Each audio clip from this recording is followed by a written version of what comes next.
Assalamu alaikum. Today we are going to start summary of The Sound and the Fury by William Faulkner.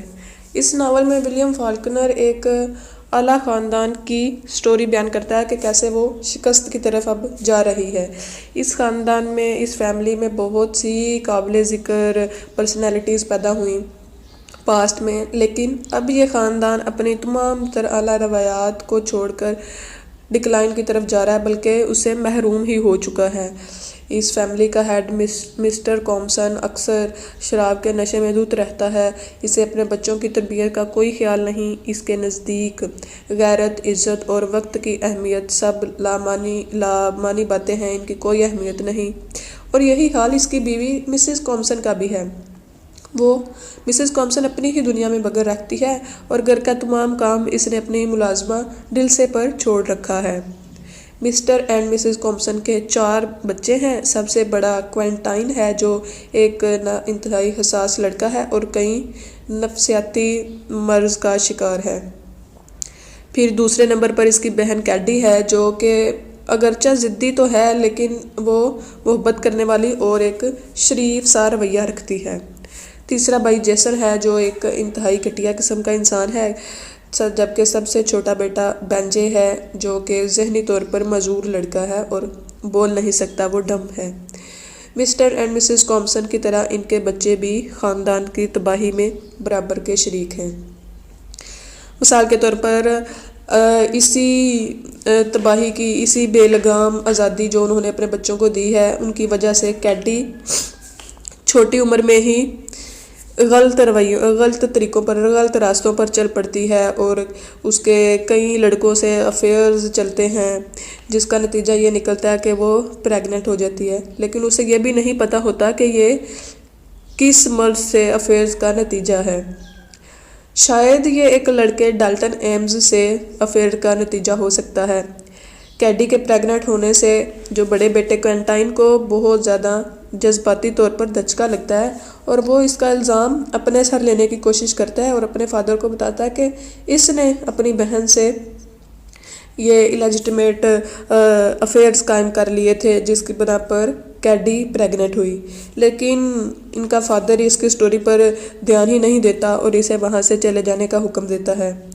दरअसल जैसा कि पहले भी कहा, मैंने बताया कि मिस्टर कॉम्सन को अपनी औलाद की तरबियत में कोई दिलचस्पी नहीं, चनाचा वो इस वाक़े को भी कोई ख़ास अहमियत नहीं देता है। वो छोड़ देता है इसको, चलो हो गया जो हो गया, बस करो। लेकिन क्या फिर बाद में कैडी अपने गुनाह पर अपनी इस प्रेगनेंसी को छुपाने के लिए एक बैंकर हर्बर्ट हेड से बहुत जल्दी में शादी कर लेती है। लेकिन हर्बर्ट हेड जल्द ही उसे डिवोर्स दे देता है जब उसे ये पता चलता है कि इसकी बीवी के किसी दूसरे मेल से अफेयर की बिना पर प्रेग्नेंट हुई है। क्वेंटाइन इन हालात से तंग आकर सुसाइड कर लेता है। वो चार्ल्स रिवर में खुद को डुबो लेता है और इस तरह हार्वर्ड में एजुकेशन हासिल करने का इसका और इसके पेरेंट्स का ख्वाब अधूरा रह जाता है। हालांकि यूनिवर्सिटी में इसके एडमिशन के जो अखराजात पूरे करने के लिए मिस्टर कॉम्सन ने अपनी जायदाद का एक टुकड़ा भी सेल कर दिया था ताकि वो अपने बेटे को पढ़ा सके। आखिरकार कॉम्सन ख़ानदान कैडी से तमाम ताल्लुकात ख़त्म कर लेते हैं। वो कैडी को घर से निकाल देते हैं और कहते हैं कि अब तुम हमारी बेटी ही नहीं हो। लेकिन जो कैडी की बेटी होती है मिस क्वेंटाइन, जो कि इलेजिटिमेट डॉटर है, वो कॉम्सन फैमिली उसको अपने घर ले आते हैं। मिस्टर कॉम्सन बहुत ज़्यादा शराब पीने की बदौलत क्वेंटाइन की मौत के 1 साल बाद मर जाता है। क्वेंटाइन की डेथ के बाद वो भी 1 साल बाद मर जाता है, मिस्टर कॉम्सन भी। और फिर घर की तमाम तर जिम्मेदारी उनके दूसरे बेटे मिस्टर जेसन के कंधों पर आ जाती है, जो कि एक इंतहाई मीन किस्म का इंसान है, एक घटिया नीच जहनीत का मालिक शख्स है, करैक्टर वाइज भी बहुत ज़्यादा ख़राब इंसान है। अब जो है कैडी, वो अपनी बेटी की परवरिश के लिए कुछ पैसे भेजती रहती है, अपनी माँ को चेक भेजती है, लेकिन मिसेस कॉम्सन इन चेक्स को जला देती है, उनको यूज़ ही नहीं करती। लेकिन हकीकत क्या थी, असल वजह क्या थी इसके पीछे, कि जो वो चेक भेजती थी वो मिस्टर जेसन अपने अकाउंट में जमा करवा लेता था और अपनी माँ को नकली चेक देता था। इस तरह वो अपनी मदर को, अपनी सिस्टर को और अपनी भांजी को धोखा देता रहा। कैडी की बेटी मिस क्वेंटाइन बड़े होकर वो भी अपनी अपनी माँ से भी बदतर साबित होती है।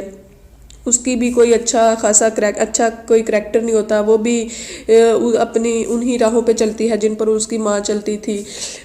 उसके भी बहुत ज़्यादा अफेयर्स होते हैं और एक दिन तंग आकर वो घर से ही भाग जाती है।